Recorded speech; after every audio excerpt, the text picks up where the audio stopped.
Byrnes is our speaker today with State Bank of Cross Plains. Again, another social media connection which offered and said that Stephanie had a great subject about contests. And I reached out to her and she was very willing to tell us what State Bank of Cross Plains has done in terms of using social media, helping nonprofits, promoting their bank in a very, very good way. So without further ado, I would like to present Stephanie Byrnes from the State Bank of Cross Plains.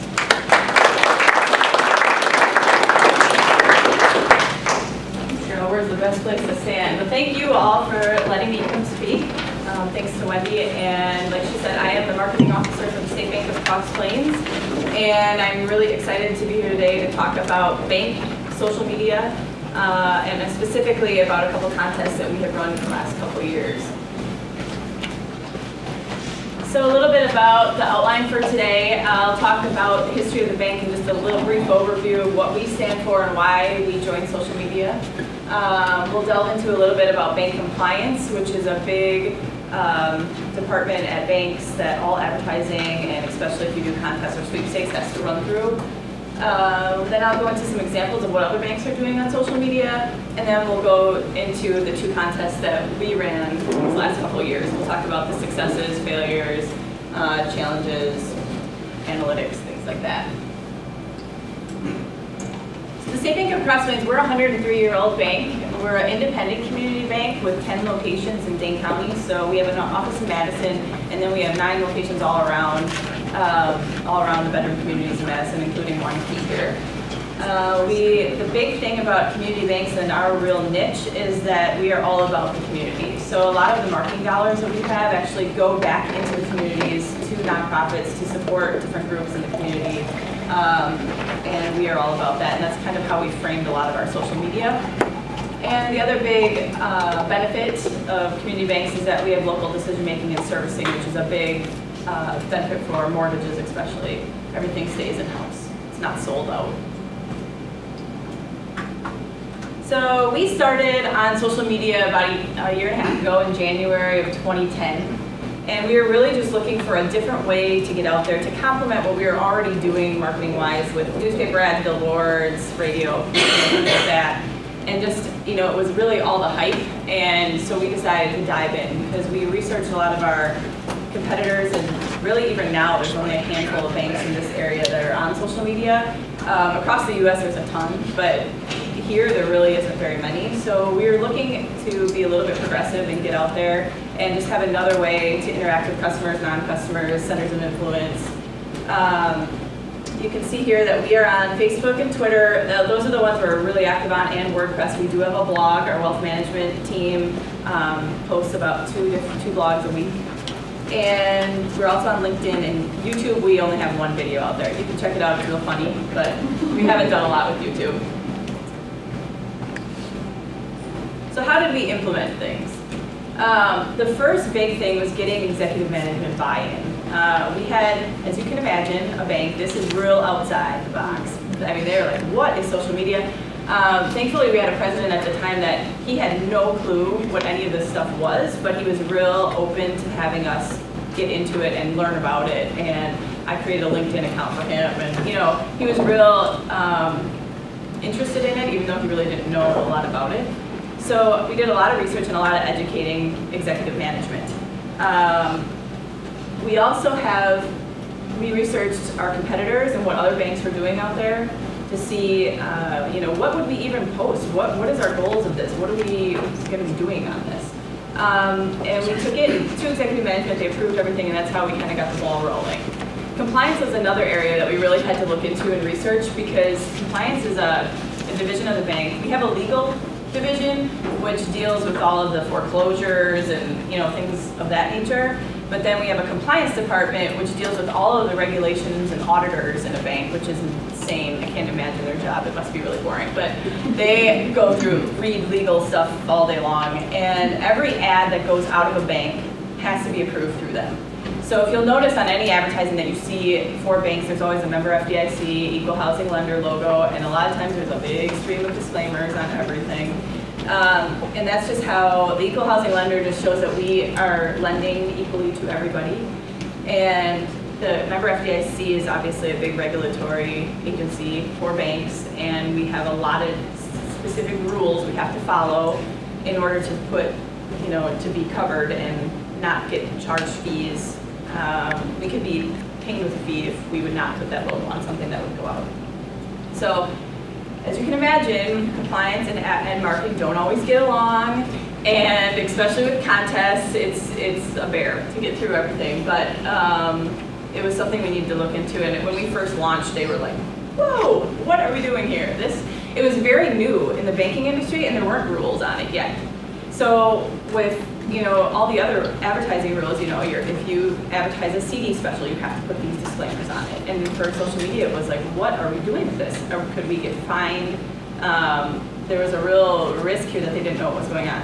As we went along, I think a couple months after we launched, they started coming out with webinars for banks on social media.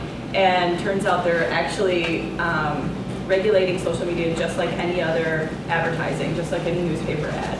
So if we post anything such as, hey, I'm here, we're presenting at the social media breakfast, I don't have to put a member FDIC logo or anything on that. But if we say, stop in or check out, sign up for e-statements and it's Earth Day, something like that, we would have to put member FDIC.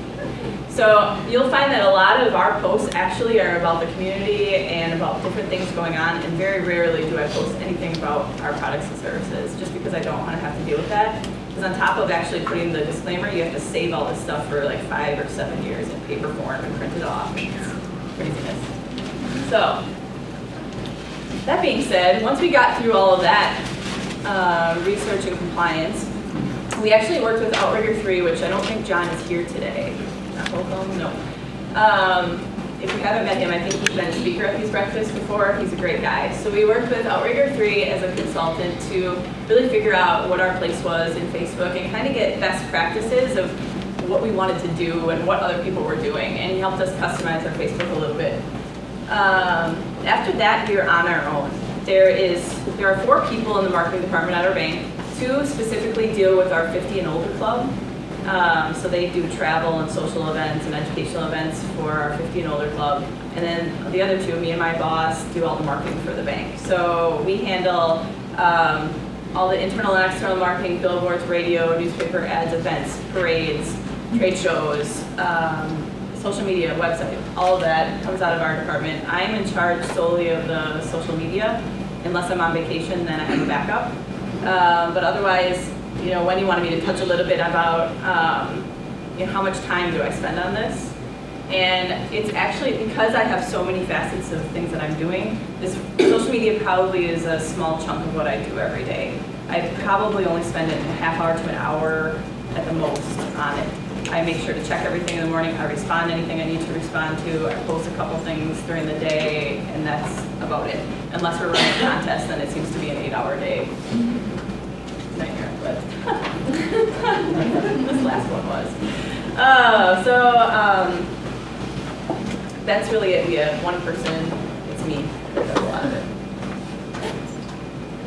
So our statistics, we have 462 likes, 700 followers on Twitter. And currently we're at 2,100 blog views. So these numbers aren't astronomical. A lot of you might have thousands of followers, but you have to look at it as we're a community bank.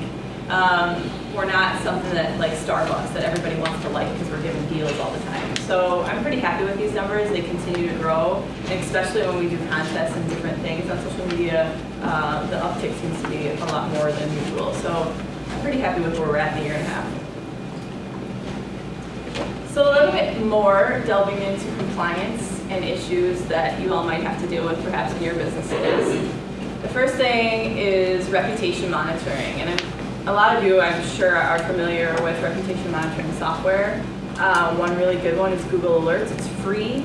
You can put in search terms that you want Google or the search engine to search over every day. And if the State Bank of Cross Plains is featured anywhere online, I get an alert that we're in an online magazine or a newsletter or was featured in Wisconsin State Journal Online or something like that. So I follow some of our competitors, I follow us, I follow our president's name, and I get any alerts on any of that. TweetDeck is amazing. If you're not using TweetDeck or Hootsuite to monitor your Twitter, you should really look into it. This is just an example of what ours looks like. But through TweetDeck, you can, in one very easy software program, see everything you need to see about Twitter. You're not feeding through all these posts and trying to find what you want to find. Everything is really organized here. So you can see who's talking about you. We're at State Bank of CP, so you can see who's talking about us. You can see who's saying State Bank of Cross Plains, our actual name. I have a list I've made called Top Tweets, so people that I want to follow that I really enjoy reading their posts. I have a list. I have a list for community banks across the U.S. so that I can see what other banks are doing and talking about and tweeting about to get other ideas. I follow the Madison list. And you can see what's trending. And I also sometimes follow different search terms. Here I was following Madison banking just to see what's out there. Dealing with negativity, this is another really big thing that compliance had a problem with when we first, like, what happens if people post all these negative things? What are you going to do? What if somebody goes on a rampage? I will tell you that in the year and a half we've been on there, I've had one person tweet that they were mad about a fee. And we simply just tweeted back to them, we're sorry about this, we're going to have bank contact you right away. I've had one other really weird situation that I'll talk about in the contest portion of this presentation. But other than that, we really don't have a lot of negative stuff. When you're posting things about, hey, head on out to the blood drive and want a key today, you know, people aren't going to be like, oh, I hate you. So we don't really deal with it a lot. But if you do have any sort of negativity, it's important to realize that you can't control conversations out there. No longer is your brand just what you want to say. So no longer is it a website where you tell people what you want about your company. Now your customers and prospects and the general public can say whatever they want, and they really control your brand. So if I have a bad experience at Walmart and I go tweet about it, they really can't control that. But you can turn it around into being an opportunity. Instead of being negative, it's an opportunity to show how you handle customer service openly to everybody. And one example of this is Aflac. I don't know if you guys remember back to the whole Gilbert Godfrey issue they had, but he was the spokesperson for Aflac. And when the Japanese earthquake tsunami happened, he made some off-color jokes about Asian people. And obviously that was, Aflac has a lot of Asian clients, and it did not go over well at all, as you can imagine. And so Aflac, all of this was going across social media, and they were getting a lot of bad press, and so Aflac actually fired Gilbert Godfrey as their duck spokesperson and made a contest online to hire a new spokesperson for their duck, and it went over huge. People were, they got a lot of really good press for what they did with that negative situation. So it's just one example. Social media policies. This is another thing that I think is really important for businesses. If you don't have one, to definitely look into implementing a social media policy. I have a bunch of tips up here. I'm not actually going to read through all of them. You can Google social media policies and find examples online to implement, but it's just like any other thing at any business, an employee handbook, internet policy rules. This is just another policy that you might want to look into implementing. And a couple really important, obviously everybody has a First Amendment right to say whatever they want to say, but if you say that you work, for instance, at the State Bank of Cross Plains, we can monitor that. If you say you work there and you're posting pictures of yourself getting hammered, that's not really good for our brand. So there are a couple tips on here, such as also we don't want you to disclose anything about our customers or any proprietary information about our business, and this can go for any business. So it's important to have rules in place that give some sort of parameter in case somebody would go on a rampage and post things that you don't want posted out there. Here's some more. You don't want employees speaking on the company's behalf. I think that's an important one, unless you have said that they can speak on the company's behalf. It's a lot of PR type things, just to curb any issues like that. And I think when you might be posting this slide deck on the blog, so you'll be able to read these in more detail. But again, if you're looking for social examples, they're all over the internet, and you can kind of craft them to what would work best for your business. Banks and social media. How are banks leveraging social media? There's a couple different ways that banks are doing this. Most banks are using it for a public relations or a brand awareness. This is another way, another complement to what you're already doing marketing-wise. Some banks, which I'll show you an example in a second, are doing customer service. They're actually running their account service or bookkeeping departments through Twitter. These are some of the bigger banks, like Bank of America and Wells Fargo. So they actually employ somebody 8 hours a day to tweet back to customers about their issues. So if somebody can't get into the online banking, they'll say, I can't get into online banking, can you reset my password? And then they tweet back how you can do that. Kind of like today when you were telling somebody how to get here. So it's just another customer service tool. And then they also are using it for consumer education and a resource center to look like experts and give financial tips and savings tips and things like that. And a lot of banks are using kind of a combination of all of this. So here's the example of Bank of America on their Twitter page. And what I really like about this page is that on the left-hand side there you can see the pictures of the 6 tweeters. So, and then they always, after they tweet, they do a caret with their initials. So you always have a face to put with the person who's responding back to you, which I think is a really great technique. Because they are, you know, it's a huge company and you don't always know who you're talking to, and it's a great way to put a face to a name. Bremer Bank is a bank in the upper Midwest. And what I like about, I mean, they do something very similar to what we do. They're a community bank, so they talk about the community. But what I really like about their page is that the picture in the background is actually a picture of their employees doing volunteer work, and the picture changes regularly. So I thought that was a really neat way to do something different on social media and Twitter. First Mariner Bank, you guys should check these guys out whenever you have a chance. But they're really, I like them best. They're kind of like the Cadillac of banks and social media. Their digital marketing specialist has a really great voice on social media, and he's very funny. And I remember the first time, right when we first did our very first tweet, immediately I had a tweet from him saying, hey, how's everything in Wisconsin? How are the cheese curds? Something really funny. And I'm like, how do you even know who I am? This is my first tweet. So it's I really like what they're doing if you want to look at examples of banks. And of course, here's our page. As you can see, we talk about, you know, job openings. We were sponsoring a Black Earth concert in the park last night. There was a blood drive. You know, these are the things we kind of tweet about. And here's an example of our Facebook page. And what I really like about social media is that it gives us a personality. So bankers are seen as really stuffy suits. And I think what social media has helped us do is show different pictures of our employees. You can see a couple of them eating brats. We had brats for breakfast during Brat Fest one day, and we posted those pictures online. It's giving people a little bit of a flavor of what our employees are like and showing that we have a personality and we're not just stuffy bankers and we are approachable. So now here's probably what all of you are really here to hear about, is what we have done in the last 2 years as far as contests go. As I said, we started our social media back in January of 2010. And in April of 2010, April is always Community Banking Month, which to you guys probably means nothing. You can care less about Community Banking Month. But to community banks, we have to celebrate it in some way. And usually it's doing something, giving back to our customers, or giving away freebies during the month, or we do a refer a friend campaign where if you refer somebody, you get $10 or $20 or whatever. So in 2010, we decided we really want to do something different. And I had seen the Chase Giving campaign over the holidays, which was a whole online nonprofit, vote for your favorite nonprofit, and the Chase Bank was giving away money. And I was like, how can we make that, tweak it so that it would work for us and work in a more local setting? And what we did was came up with a microsite called statebankhere'smyvoice.com. And here's what it looked like.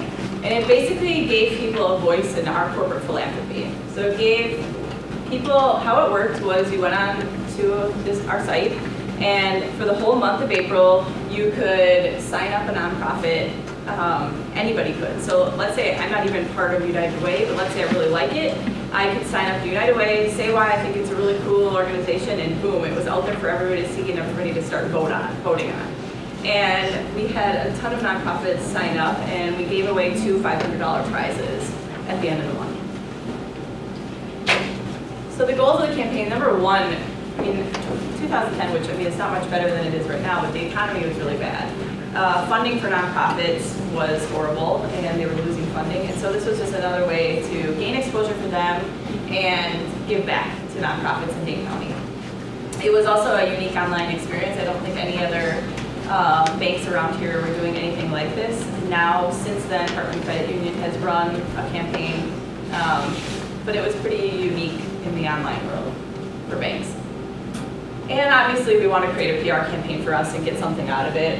We want to see it as somebody who gives back to the community, and we want to gain influence engagement on our social media feeds. So likes, tweets, mentions, retweets, all that. So we ended up using a platform called User Voice. I don't know if anybody's heard of that. But User Voice was the platform that was used for the Ideas for Seattle campaign, if anybody's heard of that. But people could do ideas that they thought the city of Seattle could implement, like we should put a park in the wherever. And people could vote. So basically anybody could put an idea in and anybody could vote. And so we used that platform, and basically it was the same idea. Instead of an idea, it was a nonprofit. And you put a nonprofit in, and anybody could vote. You got 20 votes for the month per IP address, which in hindsight, I would have totally changed that, and we did the next year. I would have opened it up for a lot more votes, but we did 20 votes per IP address for the whole month, and we ended up with 164 entries of charities, 70,000 votes, and these were the 2 winners, Wanakee Community Band and Girls on the Run. And Wanakee Community Band was really interesting because they are very small. I mean, this is a little band here that plays in a park in Wanakee, and they were competing against like United Way. And they had people voting in other countries. It was crazy. So this was a really positive campaign, and we used Outrigger 3 again to help us set all this up with User Voice. So we really had no issues. In 2010, it was wonderful. It was such a great campaign. So we were like, let's do this again. Here we are, this year, April. What can we do, and how can we do this again and make it a little more competitive and tweak it a little bit to make it different, yet still the same sort of concept of giving back to nonprofits. So we created a microsite called statebankcharitychampion.com. Here it is. And how this one worked was a little bit different. We actually incorporated this year an individual component to this. So now individuals were championing, is that a word, for charities. So as you can see in this example, Nancy was a champion for the Henry Vilas Zoo, and then she could upload a picture of herself, or in this case a polar bear, something that represented. A lot of people upload logos of the charity. She could say why she really liked the zoo, and people could vote. And how we worked this one, we actually spanned it out for 2 months, and we had a 2-week submission period. So in the first campaign, you could submit all month long. You could sign up a charity on the last day if you wanted to.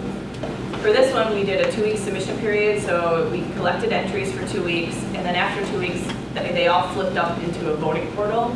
And we did this mainly because we wanted to watch what people were posting for their picture. I didn't want somebody posting an inappropriate body part.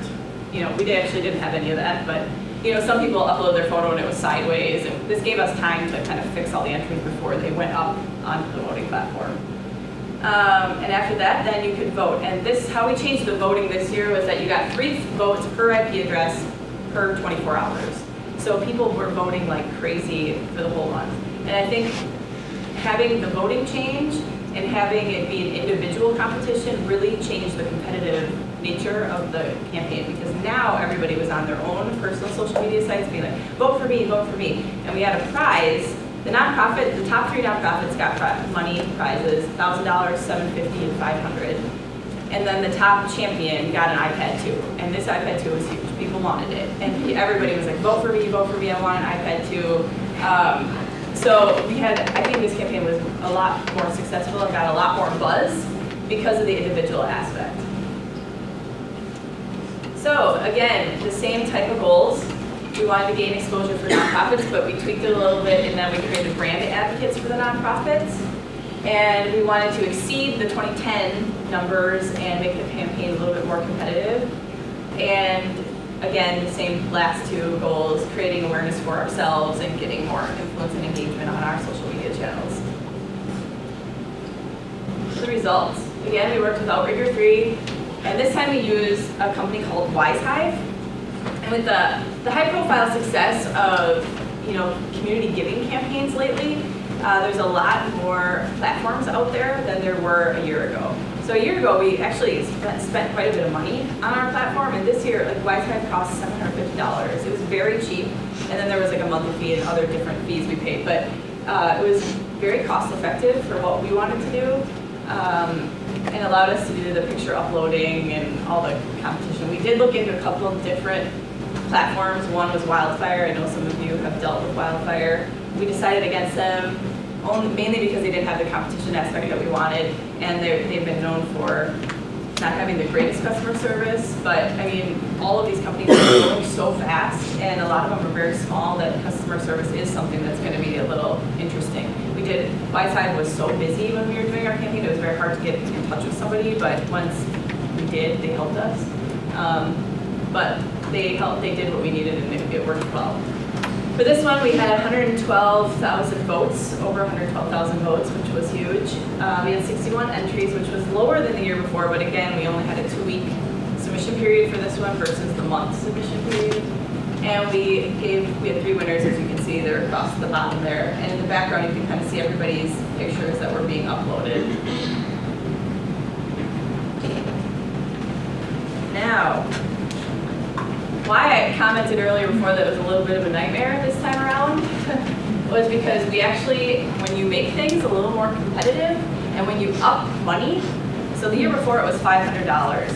Not a lot of people were going to complain about $500. When you do $1,000 and an iPad 2, people are going to complain. They're going to accuse people of cheating. They're cheating. They're cheating, and it's interesting to say the least. So we had a little bit of an issue with fraud. There's always ways to game the system, but you never know what's going to happen until you jump in and do this. So what happened in our case is we got a post on our Facebook page, which in hindsight, this guy ended up to be a completely fake. He used a tombstone picture. He had nothing on his Facebook wall except a link to the State Bank of Cross Plains, which was weird. But he posted, I think that the person in first place is cheating. I found ways to cheat. Can I cheat? Now, if you found a way to cheat, wouldn't you just cheat? I don't know. Why are you telling me you can cheat? So after he posted that, then I got another post from the person that was in second place. Yes, they're cheating. They went from 6th place all the way up to 1st place overnight. Their ticker for their voting is just going up astronomically. They're cheating. So then we're like, wow, what do we do with this? So it's very important to have terms and conditions that a legal team looks after. So we had prepared for this with terms and conditions saying that you could be disqualified or we could decide what we were going to do with you if you cheated. But now we're being put to the test. What did we actually do? We really didn't want to disqualify a nonprofit. I mean, come on, they all need money. This is like bad PR for us to be like, oh, you're cheating. And it really wasn't the individual that was cheating. You know, it's usually somebody you pass it up. So you vote, you send it to all your friends, please vote. They send it to all their friends, please vote. Somebody in the chain knows how to do this. And, you know, it wasn't really their fault. So it's like, how do you tell somebody that you're cheating? And they're like, no, I'm not.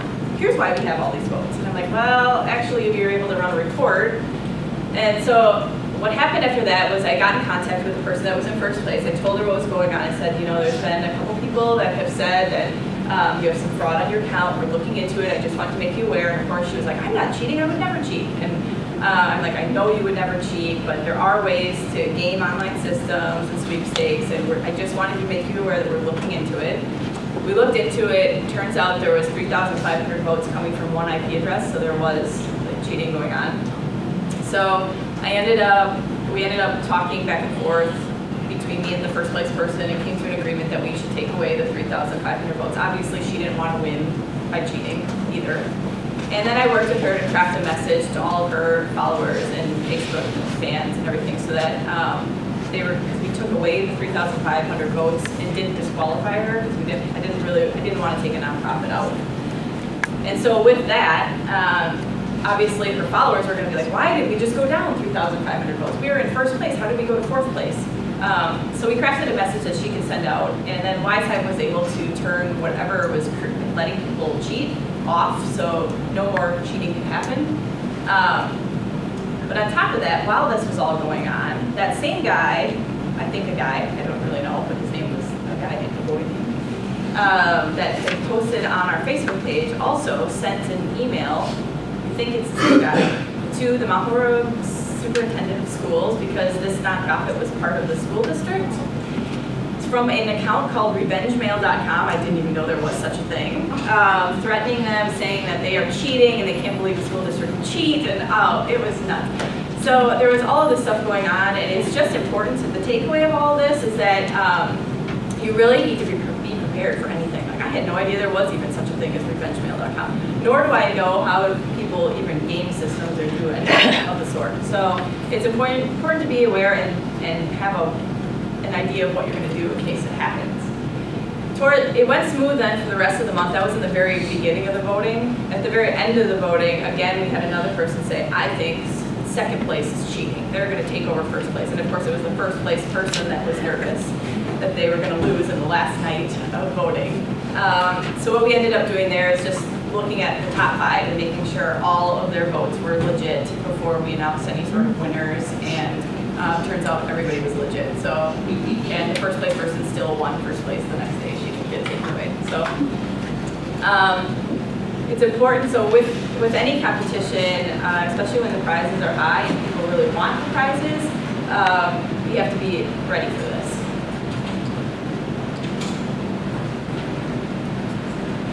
Another thing I just want to touch on briefly is the promotion of contests and how we get the word out.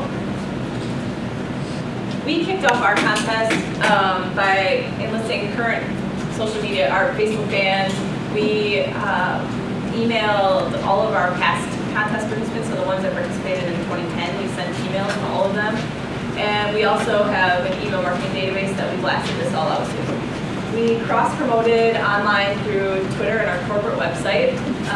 We didn't do it on our YouTube or blog, but those are other options. And we promoted offline. So this is important. So we did traditional advertising. We had this out at newspaper ads. We didn't do radio billboards, but we had teller receipts, buck slips, posters, internal merchandising, drive-through banners, all of this, just to get it out there. And the other fourth important thing is really to make your content shareable. So on the WiseHive platform, every entry was able to be shared online. So if you voted for Geo's Garden, for instance, you could then share it on your Facebook saying, I just voted for Geo's Garden, you should too. So takeaways. What have I learned over the last year and a half? Social media is a great way to give your business a personality. I think that's really what we have found the most benefit over this last year and a half, is that we're no longer seen as a stuffy baby. We're approachable, we're showing pictures of ourselves, we're out there tweeting and just showing that we're a progressive bank. TweetDeck is amazing, so make sure you check into any sort of Twitter monitoring software, whether it's TweetDeck or Hootsuite, and it's a really great way to organize everything. It's also a great way to monitor your competition or any other similar businesses to yourself. Looking at what other businesses are doing in the area or across the U.S. is a really great way to get ideas for things that you could possibly tweak, such as the Chase Giving campaign or Pepsi Refresh. I mean, these are all things that you can tweak and do on a local level if you have a vision. So make sure you're monitoring what other companies are doing. When you're running contests, make sure you're ready for fraud and figure out how you're going to deal with something if something like that should happen. And just a little plug for Mashable.com, and I actually gave everybody a takeaway sheet. If you didn't get one, let me know. Of a bunch of different blogs and websites that you can look at to stay abreast of different social media trends. I appreciate it. And if you have any, I think my contact information is on the takeaway sheets. If you have any questions about anything, feel free to email me.